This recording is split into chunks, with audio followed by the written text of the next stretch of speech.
Hi everyone, welcome to My Weight Live. We have a very special episode for you tonight with food addiction counselor and author Sandra Elia about emotional eating, self-acceptance, and her wonderful book, Never Enough. It's going to be a great conversation, but before we get started, tell me in the comments where you're watching from and let us know if it's your first time joining us. Sandra, thank you so much for being here with us tonight. Oh, it's my absolute pleasure. Thank you for having me.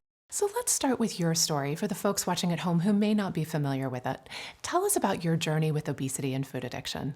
I'll ask everyone to go back in time about 25 years ago. I'm in my mid 20s and I'm steadily gaining weight. And by the age of 28, 29, I'm 100 pounds overweight. And, Ainsley, I wish I could tell you that it was just my weight and my eating that was a problem, but I identify as a food addict. And with addiction, it often devastates every area of your life. And that was definitely true for me. My marriage was crumbling. I was in a very codependent relationship with my mom. I was trying to save her. She was living with bipolar disorder and obesity herself. I was dealing with chronic depression and I was off work on sick leave. So that was my absolute rock bottom. And I was grateful for that time that I took off of work to just sort of take a breath and see what is happening. Up until that point, I was a professional dieter and I was just trying to look for that magic diet and a way to be thin, and I couldn't. And it wasn't until I treated my weight and my eating as an addiction that I was able to have some success. And I was able to let go of this idea that I could ever eat perfectly and find a way to be sane with food. Wow. So your book is called Never Enough. It's absolutely fabulous. We will put a link in the comments for folks who want to check it out. Can you tell us about how you've experienced that theme of kind of never enough, both with food and other aspects of your life? Yes. So I think that idea of never enough plagues almost every human, right? I'm not enough. I'm not smart enough. I'm not educated enough. I'm not rich enough. I'm not pretty enough. I'm not thin enough. I'm just not enough. And sometimes the world tells us we're not enough. And that feeling of not enough often has us reaching for solace.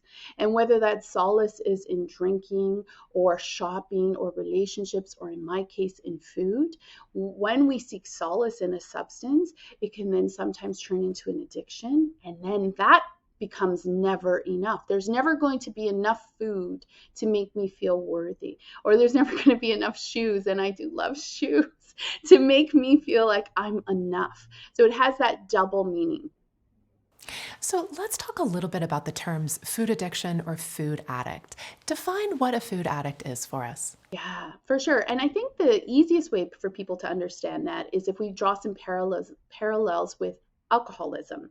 So, somebody who has alcoholism may watch another person enjoy a glass of wine and think, but why can't I do that? Why can't I just have a glass of wine and move on with my night? But it doesn't. So often for somebody with alcoholism, having that one glass means they're going to have the whole bottle, means they might have two bottles, and they're going to end up in a predicament that they do not want to be in. And so they're not enjoying alcohol, they're using alcohol. And that's the way it is oftentimes for a food addict. It is having cravings and urges that are overwhelming and immediate. And we start on certain trigger foods, and that means we're not going to be able to stop. We don't get satiated. It ignites the hunt for more and more and more. And we've sort of lost what food was meant for, and we're starting to use food to alter our state. So we're looking to food to numb out. We're looking for food to give us comfort, for escapism, things that food was never intended for. And then over time, because our food supply is incredibly toxic, and oftentimes foods are chemically engineered to overwhelm our reward center, some of us are susceptible to become dependent on those foods to get through the day as coping mechanisms. And then the hallmark of food addiction, or any addiction, is you have consequences from your eating or your weight that you desperately do not want, whether that's diabetes or lack of mobility or extra weight. You don't want those consequences, and yet you cannot stop. So how does someone know if they're a food addict versus a non-addict who's living with obesity? What we know is obesity is a chronic and progressive illness with many, many contributing factors, many outside of a person's control. And sometimes their best efforts means that they're not able to manage their weight on their own, and that's absolutely okay. We, for the first time in history, have a template. We have a treatment plan for obesity, which is incredibly exciting for me because I was my mother's health advocate and there was no treatment for her. And she died at the age of 69. She went too soon. And so, what we know today is there are three pillars of treatment: there is behavioral change, pharmacotherapy, and bariatric surgery. And for some people, they will need all three pillars, and that's okay, and some two or one. But if you're not using one of the pillars, then you're not being treated for obesity. So then how do we distinguish obesity and food addiction? And there's obviously tons of overlay. One of my favorite questions to ask my clients is when they sit down to a meal, what is your intention? What is your intention when you sit down to have dinner? Is your intention, I'm hungry, I need to nourish my body, I'm going to fuel my body, I'm going to go on with my evening? Or is your intention, I'm going to sit down, I've had a super stressful day, I'm going to eat to be numb, to forget, to soothe? That's a different kind of eating. And that looks more like food addiction. So many more questions for you, Sandra, but we are going to pause here and do our trivia question. If you answer tonight's question, folks, you'll be entered into a drawing where 2 lucky people will receive a copy of Sandra's book. All you have to do to enter the drawing is answer tonight's trivia question, which is, true or false, self-esteem has been found to be the most dominant predictor of happiness. Is that true or false? Has self-esteem been found to be the most dominant predictor of happiness? Put your best guess in the comments and you will be entered into a drawing for a copy of Sandra's book. And folks, if you can think of any friends or family members who might find this show helpful, please tag them in the comments so they can tune in too. Sandra, one of the things I loved about the book was your description of how you completely changed your relationship with the scale and weighing yourself. Tell us about that shift and how you encourage other people to think about whether they should break up with the scale. So first of all, I want to start with a very bold statement that the scale is the least accurate measure of your success and how hard you are working. And so in my own story, I used to be a compulsive weigher, and I know there's other people like that, like weigh myself in the morning, weigh myself at night. I don't know what I thought was going to happen from morning to night, except that it would go up.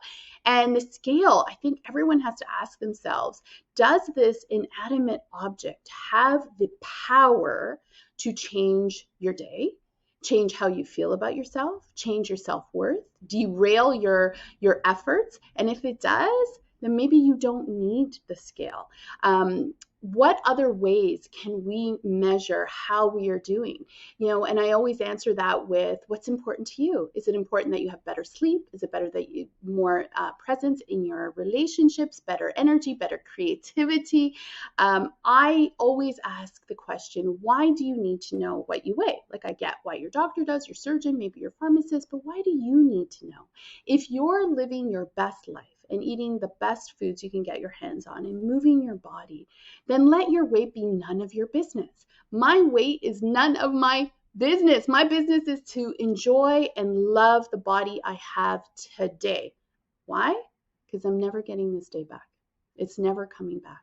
And there's no more waiting to buy the outfit, to put on the bathing suit, to go on the vacation, because at the end of the day, nobody wants to be on their rocking chair looking back over the years that they had lamented and missed out because they weren't the body size that they wanted.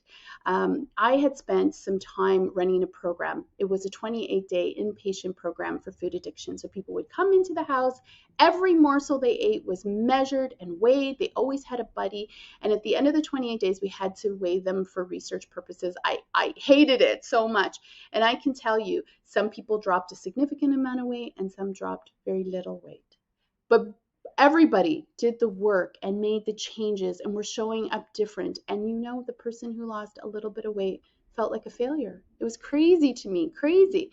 So if anything that I can leave with people is just let go of the scale.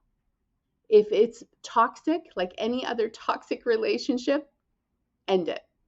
Well, I love that you're also giving people kind of an alternative to how they're looking at quote unquote success. Am I sleeping better? Am I feeling better? Am I more present? And I think those are really the measures that I think many people are using the number on the scale as a proxy for. And you're saying just go to the thing that matters most to you. Yes, and that you will see changes quickly. Right? So when you're winning at a game and you see progress, that's going to be intrinsically motivating. But when you have your eye on a prize that is inaccurate often and not a fair representation of how hard you're working, it's so discouraging. And how much energy do we need for this journey? So you say in chapter 3 that if someone wants to gain weight, they should go on a diet, which is completely different than the way most people think about it. What do we now know about why diets don't work? So the research is in, and I learned this from great mentors. I'm very, very fortunate to work with some of the top obesity doctors here in Canada. And the research is in. All diets work in the short term. All of them. Doesn't matter what it is and how the combinations of this or that, they all work in the short term. And then we have even more overwhelming research to show that about 95% of them all fail. And so, in my own theory, it's sort of like the casino effect. Somebody went on this crazy restrictive diet and they lost 20 pounds and they felt amazing. And then it wasn't sustainable. But they never understood that the odds were always against them.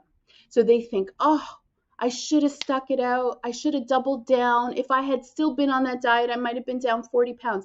No, you were never going to win. Just like at the slot machine. You won once, but the odds are always going to be against you. And we hang on to that.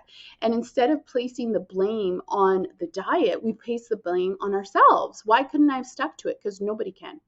So when we go on a restrictive, super restrictive diet, we activate a cascade of events in our brain that is beyond our control, that is going to make us want to seek food and find food and eat as much food as possible. So the longer you're on that restrictive diet, the hungrier you're going to get, the more the drive to eat food. And somehow we've wrapped that into a moral failing. So just do yourself a favor. Never go on a diet again. The way that we all have to have a meal plan. So I'm a great aunt, and I am so fortunate to watch my nieces now prepare meals for the toddlers. And they make sure it's the right combination of proteins and fats and carbs and vegetables and fruits. Why? So these children flourish. But guess what? We need a meal plan till the day we die that evolves with our age and our health needs and our activity needs and our cultural preferences, that is going to keep us safe and thriving. So forget the diet and figure out what is a meal plan that allows me to flourish.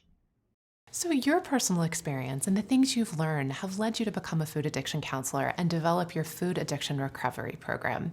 Can you describe kind of the 3 pillars of the program? For sure. So, the 3 pillars, we always have to start with the foundation. And for many people living with obesity or food addiction, our foundation, our childhood was rocky.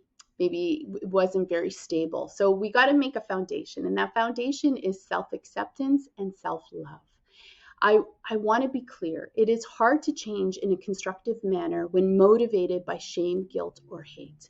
And how many of us have embarked on changing our relationship filled with shame or self-hatred? So we got to let go of those heavy bags if we want to start this journey to repair our relationship with food. Love is energizing. Nothing will slow you down more than an internal harsh critic. So once we have that foundation, it sits on 3 pillars. The first pillar is eliminating our trigger foods. These are foods that we obsess about. Once we start, it's hard to have a reasonable portion and have led to overeating episodes. And I'm not going to tell you what your trigger foods are, right? I don't know. You have enough evidence and history with your trigger foods to know what they are. And inevitably, somebody will say, well, you're labeling foods bad or good. No, I'm not. I'm actually asking what is peaceful for you. What brings you peace? What can you eat comfortably that has a beginning and an end? And the second pillar is to create community. We all need to be tapped into a community of people trying to do exactly what we're trying to do, that celebrates our successes and holds us up when we fall down.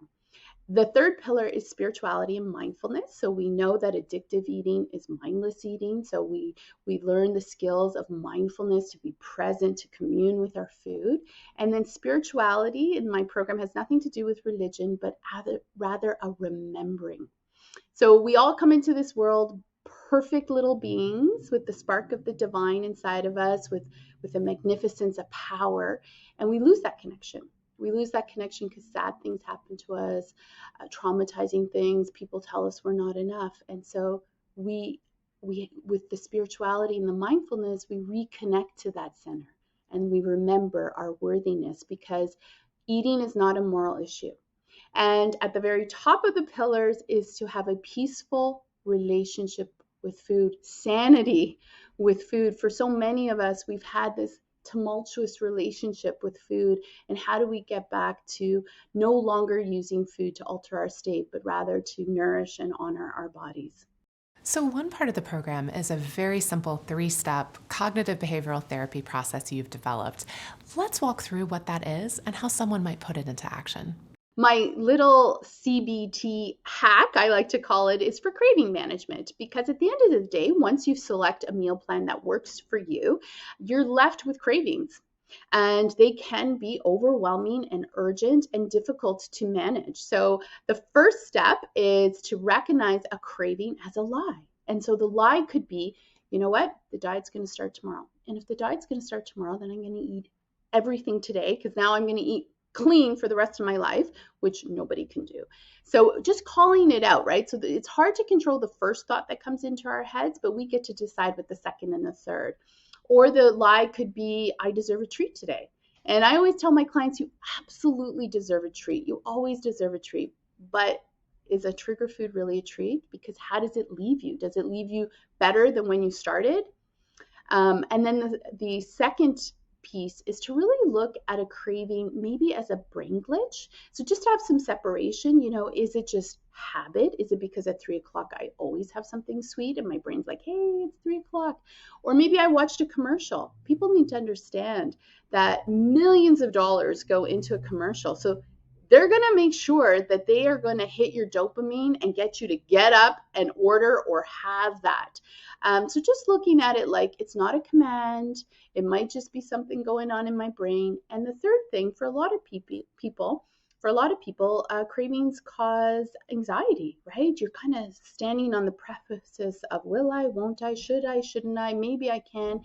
And so to quell that, deep breathing. If you can get in 3 big, deep belly breaths, oxygenate that brain so it can make a better decision. So those are the 3 steps. Call it out as a lie. Is it just a brain glitch? And then breathe. I love that. One of the overarching themes in your book and a key to success in your program is to love and accept yourself as you are. You said it earlier, love is energizing. This is super difficult for many of us, but we know it's important. So how would you suggest someone get started approaching themselves with love rather than that shame, guilt, I got to do it better that you mentioned earlier? Yeah. So I always suggest to people that they put on a new pair of glasses. So these are metaphorical glasses, but these glasses are going to show you everything that is right and beautiful and what your skills are, what your strengths are. They are rose-colored glasses, but in the absolute best way. And I get it. For a lot of people, this is a stretch, right? And I often hear, no, I can't accept myself as I am because then I'm not going to do anything about it. Well, that's actually not true. Nobody hates themselves better. Nobody hates themselves into a better relationship with food or into a better body. And love, true love, is unconditional. And that's what we're all searching for. If you think about it, we all want to be in a relationship with someone who sees the best and loves us unconditionally. And so, how can you even trust a love that says, well, when you lose 50 pounds, I'll love you? Like, if I had a man say that to me, I'd be like, I don't want your love when I'm 50 pounds later. And so that's what we need to cultivate and to work on and to make those small little steps. And I'm only interested in love when I mess up. Like, if you love me when I look good and act right and talk right, that's cheap love. And I'm not really interested in that. I'm interested in the kind of love when I mess up and I make the same mistake over and over again, and I'm wearing my ripped pajamas and you still love me. That's what I want. And I have to give that to myself. We cannot give what we do not have, and we can't accept it from others. So oftentimes our lives are a reflection of how we feel about ourselves. So if you can get to that place with tiny little steps, with the metaphoric glasses, people will show up differently in your life, situations will show up differently, and more will be available to you in that energy space. In case you're just joining us, folks, we're here with food addiction counselor Sandra Elia talking about improving our relationship with food and her amazing book, Never Enough. And everyone who answers tonight's trivia question will be entered into a drawing where 2 lucky people will receive a copy of Sandra's book. All you have to do is answer the trivia question, which is, true or false, self-esteem has been found to be the most dominant predictor of happiness. Is that true or false? Has self-esteem been found to be the most dominant predictor of happiness? Put your best guess in the comments, and you will be entered into that drawing for free. And folks, we do this show every month, and we want to make sure you never miss an episode. Text the word WATCH to 844-966-1957, and we'll send a short text message to you each month when we have a new interview with a weight loss expert. Sandra, you talk a lot in the book about the importance of community. It's one of the pillars, in fact. Why does finding support in community matter so much? For so many of us who have struggled with our weight or eating for years, or maybe like myself, decades, we often feel alone in our struggles. And when you have wanted something so bad for so long and you've tried and failed, tried and failed, tried and failed, you begin to internalize that you're the failure. And with community, you begin to understand that you're one of many and that this is a difficult road. And one of my greatest hopes for my clients is that they begin to feel like they're winning, that they are capable, that it is possible. So I always say, as a community, we all get up in the morning and we try to hit bullseye on our recovery. And when we hit bullseye, it feels amazing. Like there's nothing else to do because you're just going to bask in how great it feels in your energy and your presence and the way that you speak and walk. And then the days when you get up and you miss bullseye, and there will be days like that, those are no longer failures. Those days are richer. Those are the days that you practice self-love and self-compassion. So there's no more losing. There's no chance that you're ever going to lose. You're either hitting bullseye or you're practicing self-compassion and self-love. And what we know is that you can learn in an environment like that. In a harsh, critical environment, when you miss bullseye, you're never going to learn. You're never going to know why you missed bullseye because the punishment, which is one that you dole out to yourself, is so severe. So that's what the community does. And what people don't realize is you have to celebrate every single success, even tiny, tiny, tiny ones. And you need to have that reaffirmed by your community members because we only look at the end goal. Oh, that's such a big success. But do you know how many little successes it took to get the big one? Tons. And it helps to retrain your brain to see the progress, to see the good. So you say in the book that your experiences with food addiction have actually been a blessing in your life. How so, and what keeps you going?